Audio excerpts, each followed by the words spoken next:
record on this computer. Yes. Okay, and now I need to share. Is it sharing on Facebook? It should be sharing on, uh-oh. This happened last time. Let me go back. Oh no, I think I lost you again. I did this last time. I'm here. I can still see you. You can see me and says, so I need to figure out, I did this. How did I do this?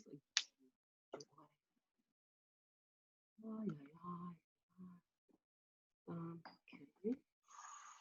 All right, let's see. Nope, it's not showing me.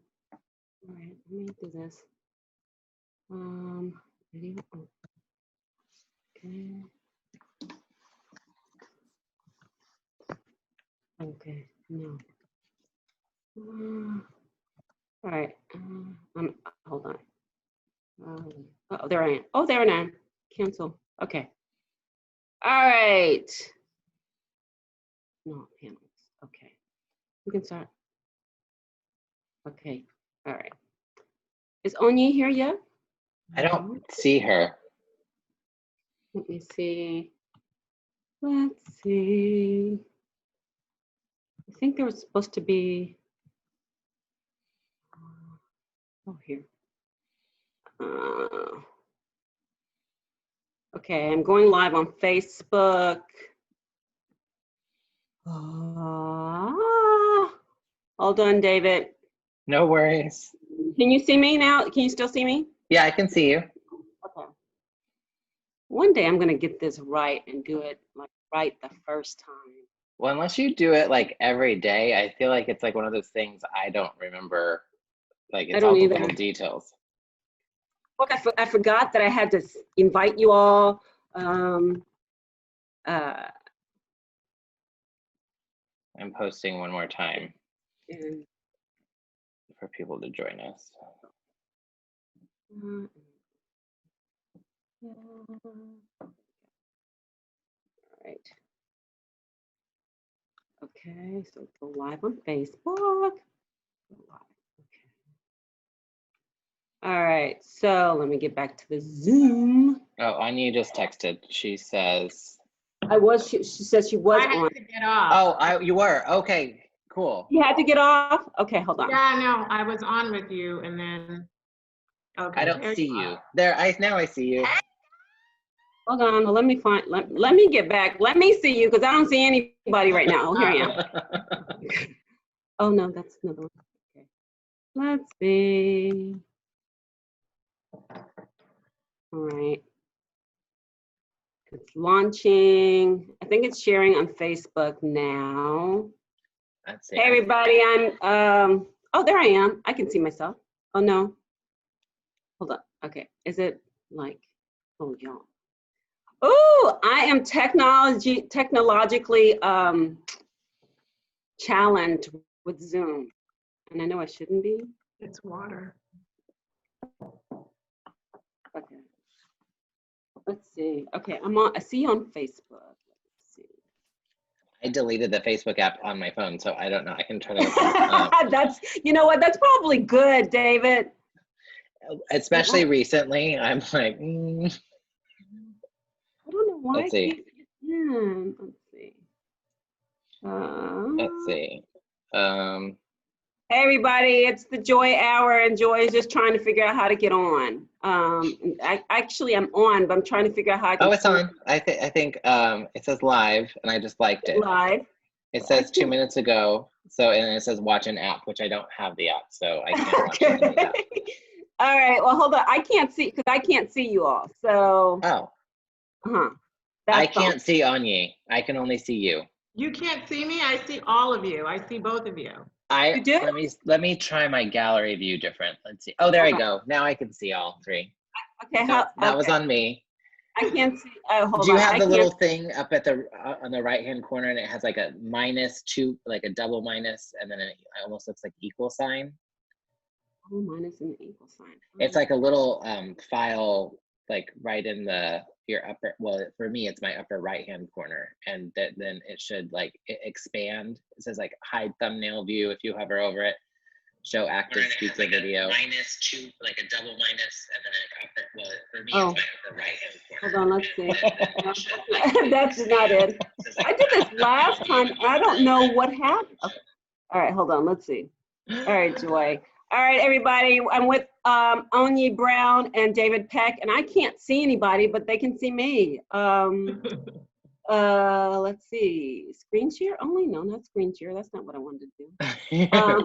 There should be a little thing where it, in the corner where it has like a drop down, like a black bar, and it In has the like, corner, in the right corner or the left corner? for me, it's the right upper right-hand corner, but unless you move, you could move it wherever you'd like. You could move it like down or whatever, but for me, it starts in the upper right-hand corner.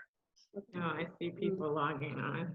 Okay, yeah, because usually, because I wanted to be able to see on Zoom that you can see the people who are logging onto Zoom. So, well, let's get. I see people on Facebook. Are they? Okay. Okay, let's see. All right. Okay, I see Facebook now. All right. Okay, so welcome to the Joy. What is this? The Joy Hour. Joy Hour. What's your name? What's my name? And I started this as a way of have a conversation with people from Houston, who are in fashion. Many of the people, I think all of you, I have covered you in some capacity, and just to have a dialogue about what's going on, how's business, how's fashion. I know both of you. I wanted both of you together because both of you are fashion designers, women's wear. And you've done a pivot during this pandemic on making masks. So tell me, how did that start? Onyi, let's start with you. How did you end up doing this? Well, so the whole mask thing, it started with just a friend of mine who's a medical professional. It was actually my midwife. And she was saying, we really need masks. And I was like, oh man, let me see if I can make some. And then it kind of turned into an initiative at my church called the We Care program, where, we had volunteers from older women in my ministry. We were just in a room making masks all day and just giving them out to healthcare professionals. And then after that, people were like, okay, so can I buy a mask? And I was like, oh, okay, now I need to make some masks. And it just turned into this real business of masks. And so right now, I'm like dedicating most of my website strictly to mask purchasing. And I get, mask orders from around the country every day. So that's kind of how it happened. And so how many have you sold, do you imagine? I've sold thousands of masks. Like, wow. I just stopped counting. I just, I have my son working for me now. It's my shipper. That's good. You need help. It's a lot of work. But now, I'm not technically, but like my seamstresses, we just kind of, okay, we're not making dresses now because people aren't ordering them as much. So let's just focus on making masks, and that's what we do. Right. And David, how did you make this pivot? Very similarly. At first, I kind of resisted making them. Like, obviously the time frame of everything, like, I feel like it was forever, but it was really probably less than a week of resisting. When I saw people making masks, I was like, I can't make a mask that's going to save anybody. Like, what am I thinking I'm going to be able to make something that's like, going to protect somebody? And I was really concerned about making a product that made people feel safer than they actually were. But then I did all this research online, and I realized, like, okay, well, we started making that. I found out that non-woven polypropylene was supposed to be a little bit better than cotton. So it's like, okay, that makes me feel comfortable. Like, at least I'm trying something different. So we started just making them to donate, because we have a lot of clients who are healthcare professionals, and we kept getting requests. And it was like, okay, well, this is what we can do. And so we started donating them. And I guess it was about 2 weeks into it, we had so many requests from people asking, can we buy masks? And at first I was like, I don't know, like, this is weird. Like, am I making money off masks? Like, I don't really know. So we launched the whole, like, buy one, give one thing because we needed to actually fund. We had so many requests for donations that we had to figure out a way to fund it. We had started like a donations page on our website, which people had started to donate to, but like we were getting so many requests. I was like, we've got to figure this out. So yeah, so like all of April and most of May, I mean, it was just nonstop mask making. I mean, we are still fulfilling orders and like taking orders and things like that, but it's not, I mean, the craziness is kind of subsided, but it was nuts. We made in, I guess that 6-week period, we did about 12,000 masks. Wow.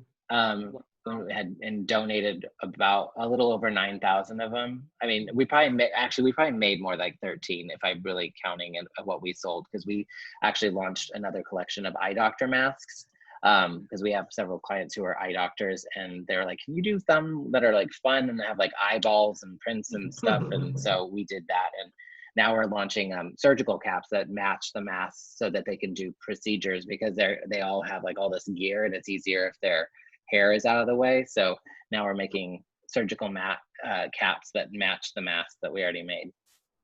So, okay, so both of you do women's wear, and you've been able to do the mask in fabrics that you would probably do your own silhouettes, own designs in, is that correct?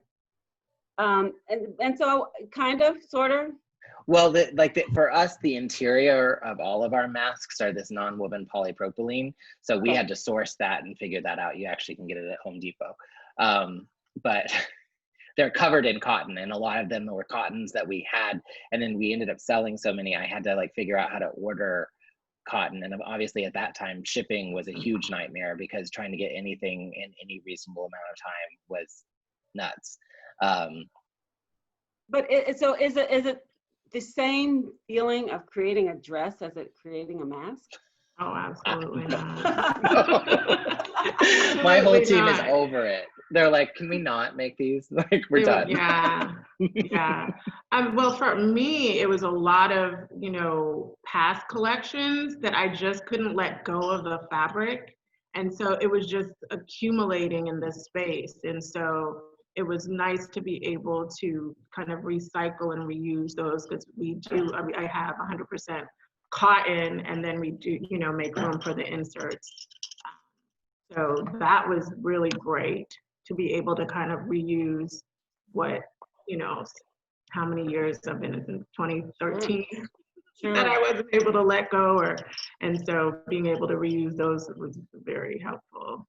How does it feel to be contributing to, the need and the demand during this pandemic, but also doing something that's a bit more stylish?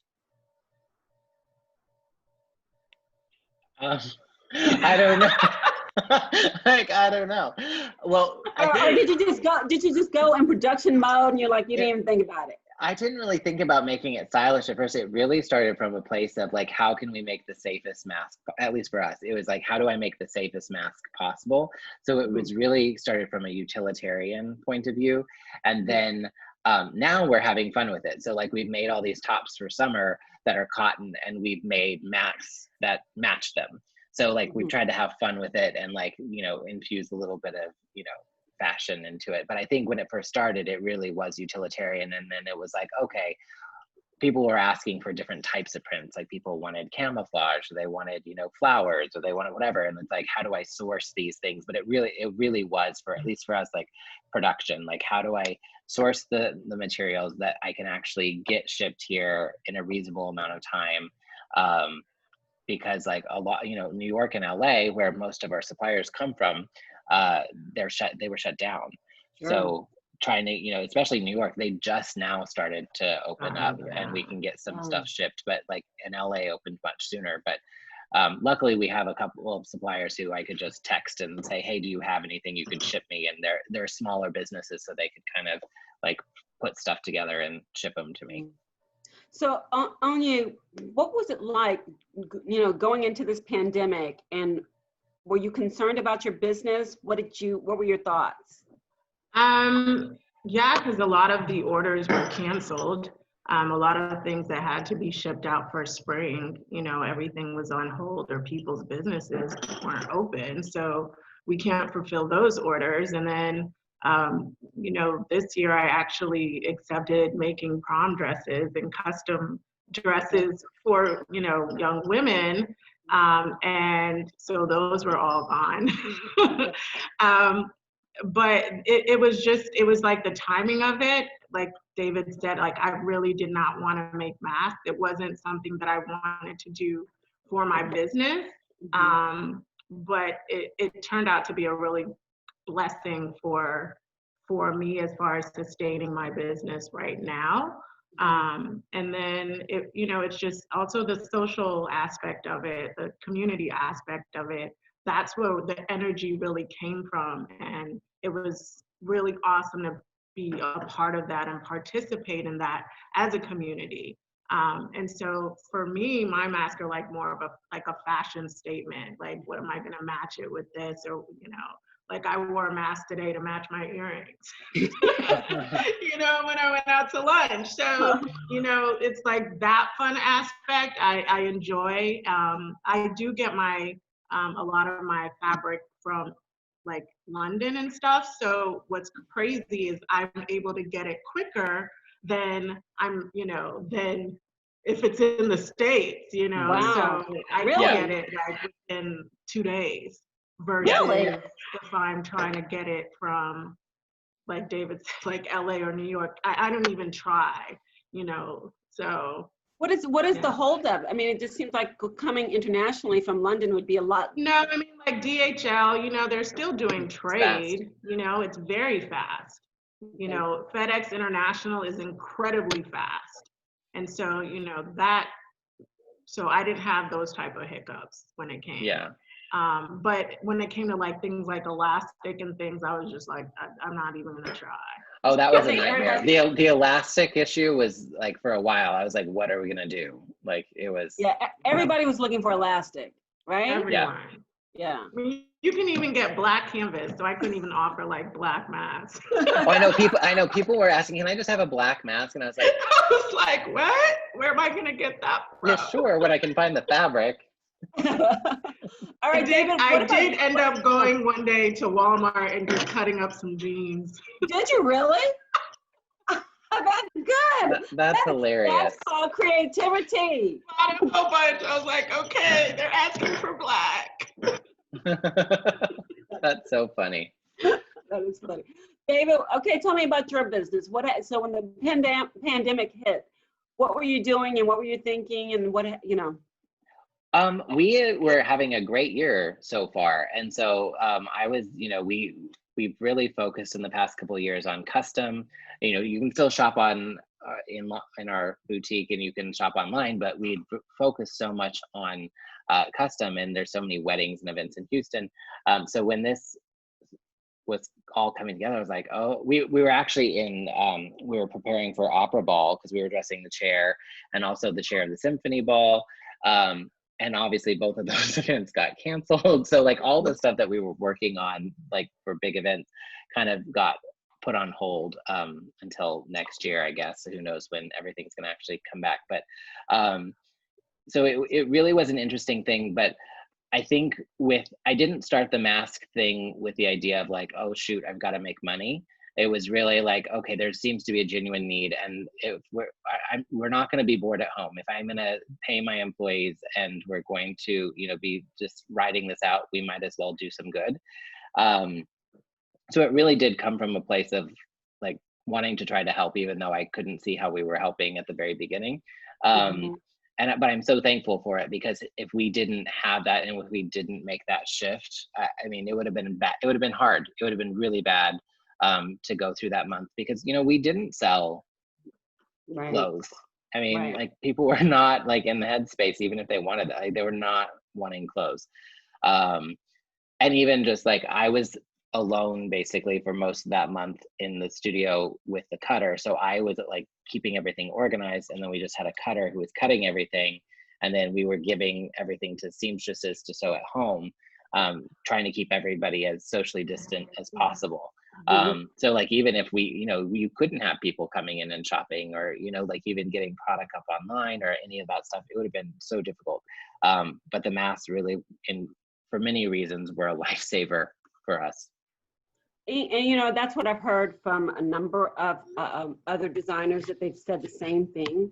What do you think is going to happen when this pandemic is over? What's fashion going to look like? What is your business going to look like, do you think? Do you want to go? I can say for me, it's provided new opportunities and partnerships that I usually wouldn't be doing. Like our brand, we're going to be focusing a little bit on like home goods, and working with other interior decorators, and you know, working in that capacity. We are still going to be doing, you know, the custom made to order items, because I'm not going to let go of those customers. And also this mask thing has brought in new customers that I usually do business with, but they want to, you know, have the basics. And we're also going back to the basics, is what I call it. You know, back to our simple wrap dresses, back to those things that people love and are easy to wear wherever they're going, even if it's not going to be a huge social event. But you know, they like being able to do, you know, people are going back to church, you know, and just being able to wear certain things that, you know, basic ready to wear items that are easy. And so I call it, for us, going back to the basics. Going back to the basics. And David? Yeah, I think in something very similar is that one of my goals for this year before all of this hit was to focus on our e-commerce, and our price point is slightly high for most people if they don't know us to buy something online, sight unseen. So I was really trying to figure out what are these products that are sort of entry level, that are like still in line with our aesthetic and also quality, that could kind of be an entry point for people to get to know us digitally first. And so the mask thing kind of was the perfect entry point for that. And so we started doing these t-shirts, like customizable t-shirts that we call them the Stevie t-shirt, that people can kind of customize with their own sayings. And we're actually working on a version of it now that's going to help with the whole Black Lives Matter movement. But a lot of it is like, it was in that very short window of time, focusing our attention on the thing that I had planned for the whole year, and figuring out what is that. And like, in this past month, we've been able to create a lot of like really easy summer tops and dresses that, you know, people have loved, but we've just never had the time to actually make because we were so in the weeds with the custom stuff. And it's also given us a huge opportunity. Like our pattern maker has spent a lot of this downtime really organizing our systems and kind of getting the back end of everything ready, because we know it's going to come back. Like our biggest, money maker is really weddings and events, and this may have slowed them down or delayed them, but like they're not going to go away. And even if the weddings are smaller, people are still going to get dressed for them. So we've spent a lot of time getting ourselves organized, which has felt really nice, because we probably wouldn't have made that time had things just not come to a screeching halt. Right. So in a really weird way, it's a huge blessing on many levels. One, from a monetary level, because it sustained us and we did very well. But then also from just the idea of like stepping back and taking stock of where do we really want to focus our attention, and kind of organizing the business, which is hard when you're just going, you're surviving, sometimes not thriving. Well, what I hear both of you saying is the business is, you continue the business, but you also are adding an element, like Anya, you said you're going to do you're doing prom dresses, but you haven't, or did you say prom dresses? Was that what it is? Well, yeah, I mean, prom dresses, prom dresses, bridesmaid dresses, they're all based. Yes. Special occasion, well, I don't know if it's special occasion dresses. Well, and I just think it's interesting that it opens up a new kind of either market or demand. Like Chloe and Jackie Adams last week were talking about how they are doing a lot more leisure wear, because people are not going to the fancy events as much as they did before. So I just think it's interesting. Absolutely. David, you brought up something, and you said you were doing something for Black Lives Matter. So that has been on my, this week, you know, we had I did a pivot covering the George Floyd funeral. Yeah. And I think what's interesting is that we're all doing pivots, but it's all part of the same, like I'm still a journalist and you're still a designer, but you're doing masks, you know? Yeah.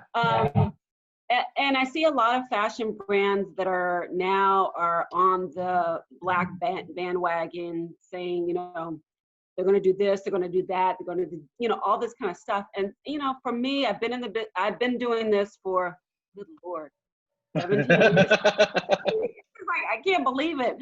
And I wonder how much of that is just, you know, they think that this is a trend or something that's just cool to say.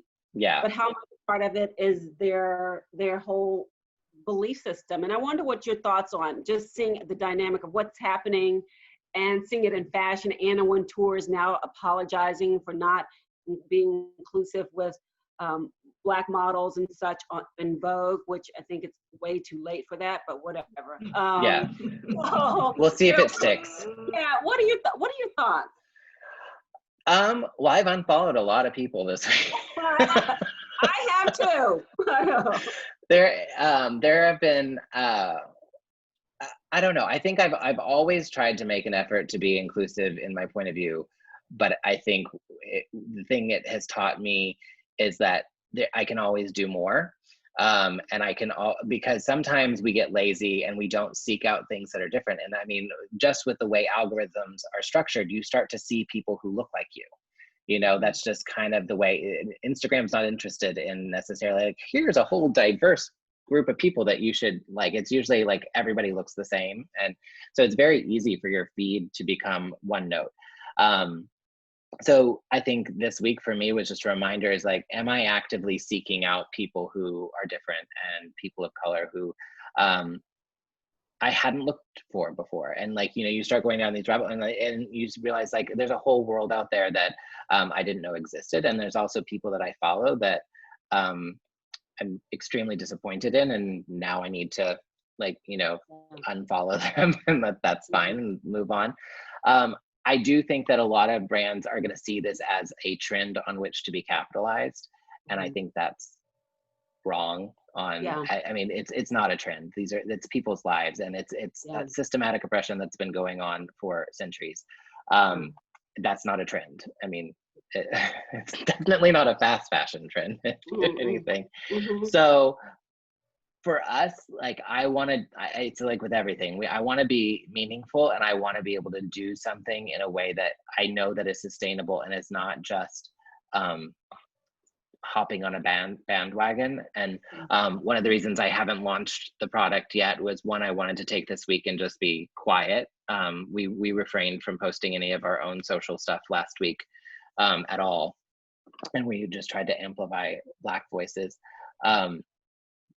But I want to figure out an organization that in the long term, like not only aligns with what I think is going on right now in this present moment, but what we as a brand stand for as well.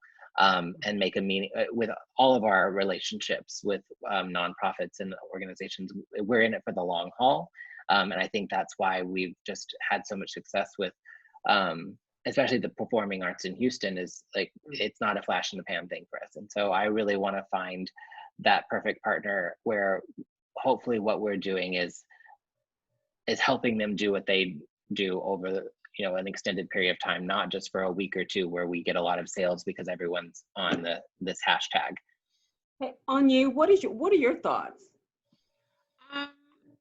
It's kind of hard for me to see a lot of people just kind of putting out the Black Lives Matter tag, and I'm more about what is the change going to be in fashion. I mean, for me, even as a designer, one of the biggest things at being a designer of color was capital. Like, how do I have access to capital to even launch my brand? Oh, she frozen. She's frozen. Onyi. Hello. Okay. us in this game. Oh, there it goes. That's There it. she goes. Okay. And so, for, companies like that, I just, that keep saying these Black Lives Matter, I want to see those type of initiatives happening for people of color. Whether it's a fund, some type of programming that provides that level of support. And so that's really big for me, because not everyone's going to, take you under their wing. Yeah. And that's only if you fit a certain box. Yeah. Yeah. It's interesting. So I went to New York Fashion Week for many years, and it's rare that I saw a fashion designer. I mean, you had Tracy Reese, you had some other ones that you saw on a regular, but there were very few Black designers. And then you would have mainstream, white designers who would do a tribute to Africa and feature all Black models, which always just grated my nerves. And I haven't been to New York Fashion Week in a while, and I know it's vastly different now because it's very dispersed. But I'm hoping that there's some change. I'm hoping that there's a conscience there that the fashion industry will really take note and do things to embrace younger, young Black fashion designers, ones who are established with capital and everything that you say. I'm hoping that will happen. I don't know. Yeah. Absolutely. Let me ask you, because we were talking about just your business. You were Martha Stewart's. Tell me what that. Oh, American Made. I was a finalist. Oh, cool. So wow. That's cool. Tell us about that. Well, I don't even remember exactly how it happened, but I guess somebody nominated me in my business, and then the next thing I know, I'm on this as I'm a finalist for Martha Stewart's American Made. That's so cool. That is really cool. So that was really cool. Really cool. Did it help your business at all? It brought awareness. I mean, it's just like any publicity. It's, it brings awareness to the brand, and you just keep building the awareness and educate people about your brand and hope they stick. I asked Chloe and Jackie last week, what have been the biggest heartbreaks about being in the fashion industry and fashion and having your own business? David, what the biggest heartbreak? I mean, I lost my business 5 years ago, and that was horrible. That was really, but it's actually the best thing that happened. Really? I can say that now. I couldn't say it 3 years ago. But I really think it was the best thing because I've just learned so much. I mean, still I've got a lot to learn, but I think mentally, my mindset, like there's so much about the way I approach what I do that's different now. And I really, truly love it. And I don't know that I could have said that truthfully before. So yeah, I mean, it's been hard. I mean, I mean, I've been in Houston now 10 years. We were planning on talk about plans that got interrupted. We were supposed to plan this huge celebration of 10 years in Houston this summer, but it'll be postponed. We'll celebrate 11. I like that number better anyway. Anyway, it's a very hard business. And like, I think going back to what you were saying about capital and everything, like, I had a lot of opportunities, and I think that worked out and didn't work out for various reasons. But it's still a really hard business. And even if you don't have, even if you end up getting some money, and so I can't imagine what it's like, when you don't have those opportunities. I think it's a problem that the industry is having to grapple with as a whole. And I hope that they are addressing it more inclusively now. Because it's hard. I mean, the whole industry has changed. I mean, huge department stores are going out of business. It's the industry is not what it was 10 years ago, or even, I mean, especially 15 years ago. And I think that's for the better. I don't think that any of this is, as hard as it is and as horrible it is to go through it at the time, I don't think that it's bad. I think it really like it's this whole thing. It's like you learn to focus on what really matters. I mean, that's why I think even this close to coronavirus, like I'm so grateful for that time. As you know, crazy as it was, I don't think I was ever worried about our business, just because I knew that we had the right people in place, and I knew that what we were doing, we were kind of heading where the business is going anyway. I think we were ahead of where the business was going, and it didn't mean it's not going to be hard, and it doesn't mean there's not going to be months where we struggle. But I feel confident that I think the smaller designers and the people who are looking at fashion differently are the ones who are going to change it. And I hope the larger industry and like the masthead publications will recognize that and understand that we need to, I mean, in some ways, abolish a system in order to rebuild it. I mean, that it's going on so much in all of these discussions, whether it's the police, whether it's fashion, whatever. Like sometimes you kind of do need to start from scratch, and that's okay. It teaches you a lot. On you, biggest heartbreak?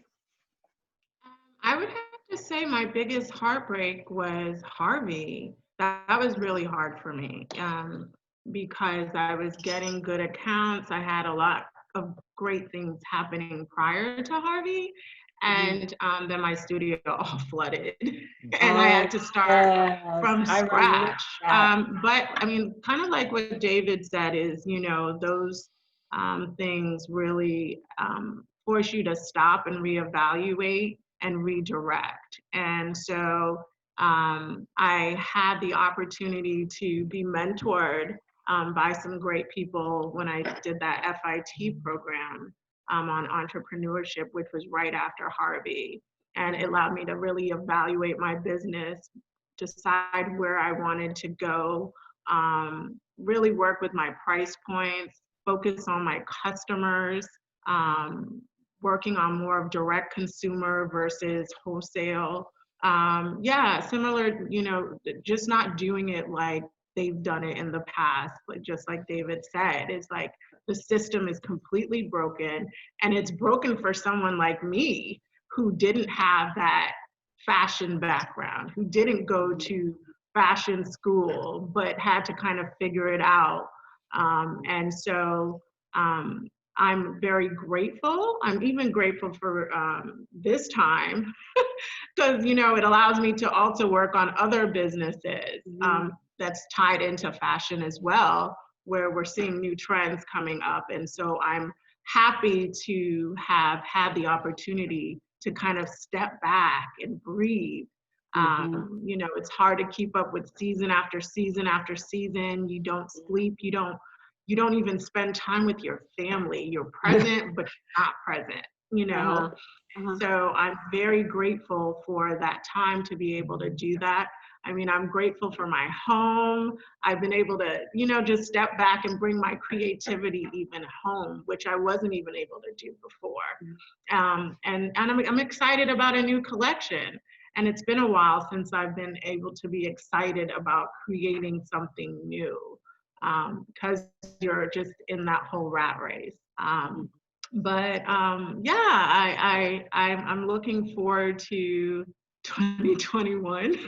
I think we all are looking forward to 2021. Yeah. Like, hurry up.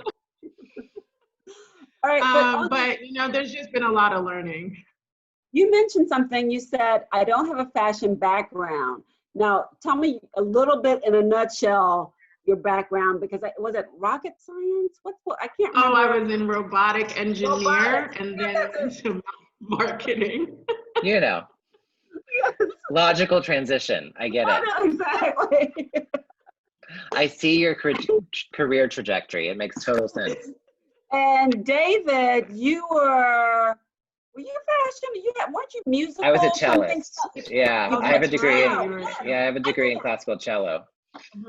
Yeah. That's funny. I didn't ever think, I mean, I was always, I mean, now in hindsight, somebody should have told me, but I was like, I didn't consider it until after I basically had a degree in cello. And then I'm like, okay, now I'm going to Paris for fashion. But in some ways, you know what, it's funny because I think I connect so much more now to the entrepreneurial side of the business rather than the fashion side. The fashion side got really, in many ways, boring because it's this endless rat race. And it's like, what, like I can't watch another collection. It's like, you know, people are like waxing eloquent about these collections. I'm like, I can't, like I just can't. I'm like done. There's just too many. It's like an onslaught. There's too many designers. Yeah. Nobody like, and it's like, what's a trend? It's like a trend is every single thing like Yeah. Yeah. known to Everything's everything's a a trend. And I'm just like, Everything. it just seems so silly at a certain point. And so what I think one of the things that I've learned the most over the past 5 years, especially, is I don't really follow fashion with a capital F. Is I've been following a lot of business people and entrepreneurs and mindset people. And for me right now, it's been so much more fulfilling. And it connects me to the bigger vision of my life that I've always had. None of it has really changed. But I see so many more opportunities in different ways than I did before, because before it was like you were taught in school, like I have to do this collection and then I have to sell it, and then it goes to it goes to market, and then you have to produce it, and then it goes to a store, and then hopefully you'll sell it all before it goes on sale. And it's like this endless cycle that it's horrible. It's just this, and you can never Crazy. keep up, and you're chasing money. Like the margins on it are just abysmal. It's just, and it's demoralizing. And you can have all the success, like you were saying about like the Martha Stewart thing. It's so awesome, but like probably in terms of sales, you could probably count on your hand maybe like the direct sales that came from being a part of that. You know, the probably where you did the most is being able to talk about the experience, and it was all the messaging you put out there, and you were connecting with your customers, and you maybe talked about this experience. But it's not like any of these things. Like we've had great publicity, but I didn't sell one dress because we dressed Taylor Swift. Like Really? no, Wait, hold up. Wait, really? no, Because no? people like I it, they're thought that- impressed, but I can honestly say I don't think I've sold one dress because Taylor Swift wore it. That's real. So all of That's that is just very real. that's Yeah, just like smoke and mirrors. Oh, You yeah. think that All it is. where you're gonna have all these yeah. sales. Oh yeah, no. I think that there was maybe a time when if you were like in the New York Times style section or something, or like, actually, Joy, I've had more sales from them like you've written about me. Me That- too, because- Joy. Yeah, because people, they pay attention to the words in the story and they connect with the person, Yeah. you know? And maybe now it would be different because it's been so long since we did that thing with Taylor Swift, and social media is different. And we would have a website and people could maybe could go, and maybe if we knew it was happening, we could have like some token product that people could buy at a lot. Like there's a whole thing that, you know, but it's not like people see something like that and like, oh, I'm going to buy that because Yeah. of that. Taylor Swift was wearing it. Yeah, I feel like people really crave authentic connections, and like you talk about it in an honest way, and you're, you know, even like having a conversation now, like I can just tell you from things that I've done in the past, like I get more residual conversations from doing things like this and having these opportunities than like having really beautiful editorial things. I mean, don't get me wrong, I love all the pretty Yeah. pictures and like all that's great, but what really drives the business forward is connections. Yeah. Let me ask you about social media, because I know that has changed fashion completely in the last 10 years. Yeah. The rise of the blogger, the rise of the influencer. Has that bubble burst? Has that, I hope so. you know, I hope so too, right? I'm like, I hope so too. I don't really know. use influencers and all of that, but I have been able to sell on social media, well, through Instagram. People will message, oh my God, I want that. Yeah. But it's not, like David said, it's not because it's on some superstar. It's on a person that looks just like them, that they can relate to, and they want to be able to wear it so that they too can look like what they already look like. Yeah, I will say when we have you, because we've worked with some bloggers and then some influencers, and some of them are great friends. But I will say that we have one influencer that we've worked with where we've sold we sold like, and it was a partnership that we did, with like collaboration, but it was very meaningful. It was like she had seen a need and we addressed it, and she was able to communicate that in a really authentic way to her followers. She's like, this is something I've been looking for, I couldn't find it, I asked David if we could make this together, and this is the product we came up with to address this problem.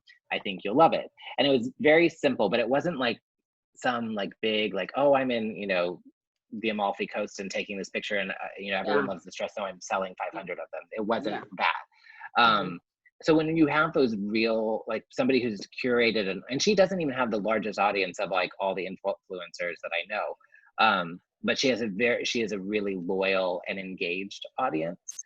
And I think that's where I see, like, I think a lot of the big bubble ones where people have either bought followers or they've somehow artificially inflated it or something, I do think that bubble has burst. But I think what's going to come out of it is what people who have spent a lot of time genuinely creating authentic connections, like that's hopefully here to stay, because that's where I've seen the most meaningful conversations and where I've even learned the most about, what our customer wants. Well, we're actually, I think we have about 15 minutes left, which is amazing. It goes so fast. So I want to ask you some fun questions. Okay. So what trend do you just hate? I know mine, but you go first. Man, that I hate. I hate like the skinny jean thing. Do you? Oh, really? It's too much. It's like it's just starting, it's like tights now. It's not even like, it's like tights. I can't, Okay. Okay, David? Well, speaking of influencers, I know a lot of them who wear them and love them. I cannot stand the headband thing. Oh, okay. It's like adult women dressing as toddlers, and I really can't. Oh, that's terrible. That's terrible. It's just every once in a while somebody pulls it off, and I'm like, okay, I get it. Most of the time, I'm like, what are you doing? Yeah, what are you doing? I don't know. That's the one that it's like, I've never really said it in public because I know too many people who wear them, but now I did. So. All right, so you both have traveled a lot. Uh-huh. Where are the most stylish people? Paris. Okay. Like Parisians, like people, like true Parisians, and it's not even like designer label stuff. It's just like it's like it'll always be in style, kind of. I'll have to say my African people, we got it hands down. Just and all, we invented style. See, I haven't been to Africa, so I can't say that. I have. I've been to South Africa, and I swear the fabrics were absolutely beautiful. And Onye, you are Nigerian, is that right? I'm Nigerian. Yeah, Nigerian. So yes. When I make it to Africa, then I will change my answer. How about that? If someone to sit down and have dinner with, alive or dead, so someone famous, who would that be? Ooh, Onye, I saw you. I saw a light went off. Oh, well, it'd have to be religious. I'd have to meet Jesus himself. Oh, go ahead. Okay. You know what? You're the first person who's ever asked that question who's ever said Jesus. You're the first person. Wow. Okay. I have to ask a lot of questions. Okay. Okay. All right. David? Oh, Oprah. Oprah. Hands down. Yeah, Oprah's mine too. Oprah's mine. Yeah. Well, you met her. I know. I was gonna say, haven't you met? I did meet her. I didn't get to talk to her, but I got to hug her, and just to hug Oprah is just like, I'm good. I'm good. Yeah. Yeah.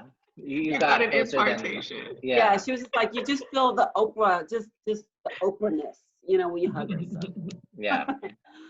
All right. So if one's a celebrity style crush, somebody who's who's a celebrity who you think got it. Ooh. I have a couple. Okay. I think Lupita Nyong'o and Emma Stone. Okay. I like both of them a lot. I just love her, period. I have to see just Tracy Ellis Ross. I just Oh, she's she's awesome. mine too. She's Just mine. She's She's mine. everything. awesome. She can wear, She's a paper mine. bag on the side, and I'll be like, oh my God, that was so dope, Tracy.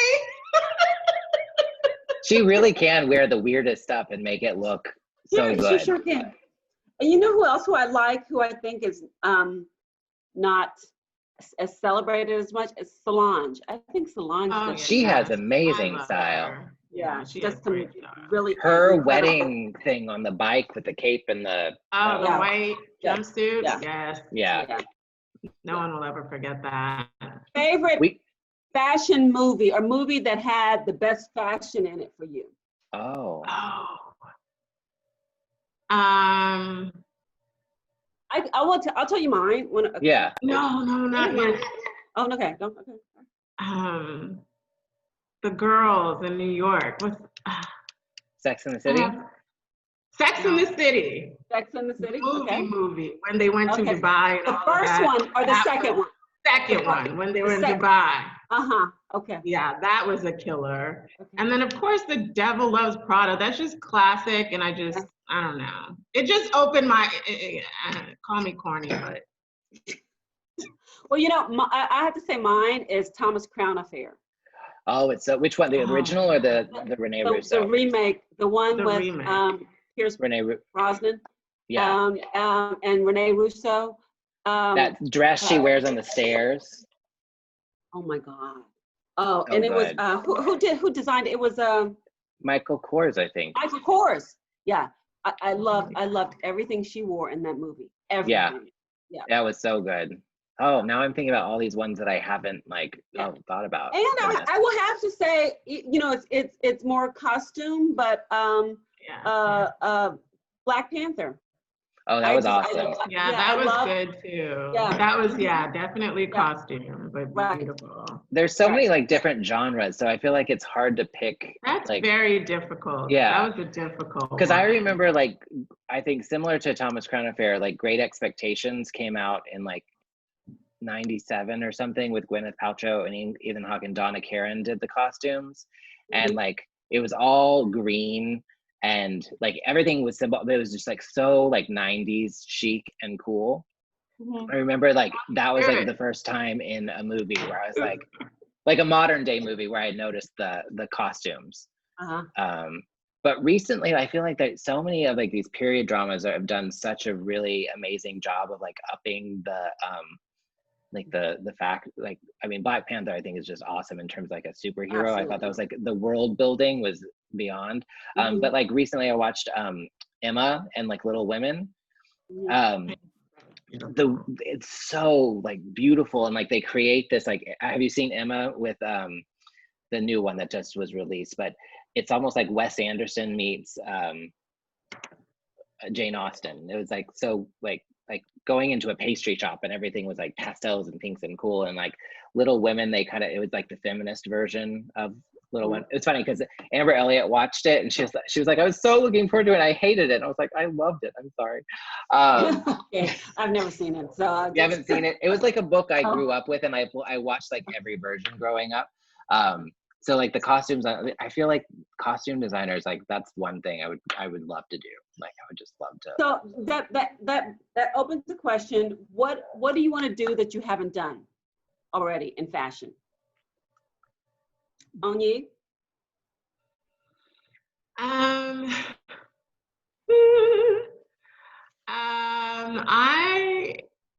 not really a costume designer. I would like to make an insane wedding gown, but it'd have to be insane. I'd have to, do my own hand beating and all of that stuff. So I would say like an insane, like huge train, 150-pound wedding dress.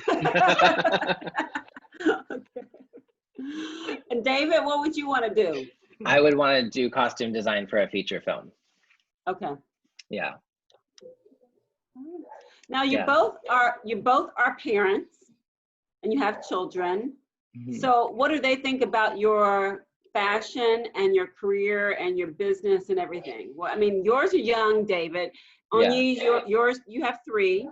I have Right? 3. Uh-huh. So I what? have an 8-year-old, a 13-year-old. She turned 13 today. Oh, And a happy birthday. 16-year-old. Yeah. They kind of roll their eyes at it. They're like, my mom's a fashion designer. They're too cool for that. They're like, whatever. Yeah. That's funny. That's their response. And David, yours are how old? They just turned 3 and 5 during quarantine. Okay. So we had a drive-by birthday, and that was fun. They actually thought that was amazing, actually. They thought it was the coolest birthday. It's funny because they get it more than I think, like, because they've been to the office and they see people sewing, and so like if their pajamas get a hole or something, like, you can take this and fix it, you know. So they kind of get the idea, like, and it's funny because, like, you know, the potty training, kids get obsessed with like underwear and stuff, or like as they're growing, like underwear is just like a really big deal to kids. And so Miles, my oldest one, was like, his underwear was getting too small and we needed to get him new underwear, and he was like, well, you know, you could just make me some underwear. Right. Okay. I was like, sure. Would you like some silk boxers? Okay. Well, or I something? have a question. So, if there are young designers out there who are in school who are wondering, like, what in the hell is going to happen when I get out? What is this Yeah. industry going to look like? You know, all the big boys that they were, or big girls that they were supposed to be going to work for, are closed or bankrupt or whatever. What advice would you give to them? Onyi? I would tell them to take business classes. Yeah. I think that the biggest piece is they get caught up with the design aspect and know zero business. Right. And so, and marketing and business, accounting, you know, just knowing all aspects of what an entrepreneur really is, because that's what they're getting themselves into. And understanding how to build their brand, what type of message, who their consumer is going to be, you know, all of those things. So my thing would be like, okay, great, your dress is fantastic, but how are you going to market that? And how are you going to reach your customer? And what is your brand? Like, know and create that brand. But I think that that's just so key, that, you know, people leave fashion school and they haven't taken one business course. Yeah. Yeah. And so I think that is what I would say for them. David? Ditto all that, because I mean, it's just, yeah, I learned a lot of things the hard way.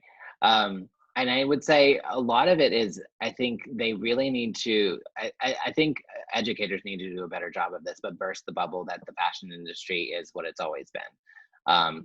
It's not relevant to think that you can, like, what you need to learn is to design a collection that goes through the traditional manufacturing process and like get sold to wholesale, like all that stuff. That's not relevant anymore. It doesn't mean that it's not going to exist in some way, shape, or form, but like turning out the number of designers that these schools are turning out with that kind of education, I feel is a complete disservice to them. And I think that what I tell kids all the time is, look at the people on Instagram who are selling, look at these direct to consumer brands, look at the marketing, I mean, the marketing thing is the biggest part. What is the story that you want to tell? You have to have a good product. That's sort of a given. But I think that I encourage, especially students who think that they want to have their own company, like I really encourage them to look at what is the one product that you can make that changes somebody's life. Don't think about a collection. Don't think that you have to have a dress and a top and a skirt and merchandise. Like that was that advice that I used to get from like salespeople and showrooms and stuff like that about like, oh, you need to have all these different, it was the worst advice and the biggest money suck Yeah. that it's horrible. It's like, come up with one good product, because I will tell you, like, we have a dress in the collection that I made on a whim just because I needed a t-shirt to go with a skirt. And so I made this stupid simple t-shirt, and I was like, oh, we can make a dress version of that too. So I just made the t-shirt longer. Those two dresses and the versions of those two dresses are the two things that we sell all the time, every week. Like, you just need a good product. And like, you know, you can build on that. You don't need the hundreds of different styles. And like, yes, eventually your brand can grow to that and you can serve a bigger audience. But real business is super important, and figuring out what are your manufacturing costs? How can you do it ethically? Like, think about, like, is there a need? Is there a reason we need to add more something into the world? Like, there's too many clothes in the world. Think about There like sure what you're. are. There really are. I agree with that. Yeah. All right, we are at the end of the Joy Hour, and I wanted to. Wow, it went by so fast. I know it I did. know. My final question, and I ask everybody this: what brings you joy? David, I'm gonna start with you because you're the talker. Go ahead. I'm the talker. Sorry, I do talk a lot. What brings me joy? I think what really truly brings me joy is when I see that anything that I've done, whether it's a product or helping somebody, like, it truly impacted their life. I think it's like knowing that what I do matters. And that's why I think I get bored with the fashion part of it. It's like, I really enjoy when I connect with people on a personal level, and what I do resonates on, even if it's aesthetically, but like it makes an impact. That really brings me joy. Onyi? There's a lot of things that have been giving me joy in this time. I'll just have to say, just a lot of wonderful, amazing relationships. Really embracing parenthood, and I'm spending time with my family, and similar to David, just like giving impact, like knowing, and my kids say it, like, you say, if I die today, what would my impact be? But, you know, even with, you know, the George Floyd, the impact his life made in the world. And so I just want to influence and impact as many people as I possibly can, to inspire them, encourage them to be a better them. And that really brings me joy. It really brings me joy. Well, it brings me joy to be able to do this and just have a kind of simple conversation and forum to talk with all my people that I have interviewed over the years. So thank you so much for saying okay. Yeah, thank and you. I just want to say thank you. The Joy Hour, it will have Kim Roxy, makeup artist Kim Roxy and Aubrey Lane next week. So I'm excited about that. Awesome. And David, your website is? Shop David Peck. Everything's Shop David Peck. Instagram, website, everything. And Onyi? OnyiandCo.com. Hey, well, thank you very much. Have Thank a good you. day. Bye. All right. Bye, y'all. Bye.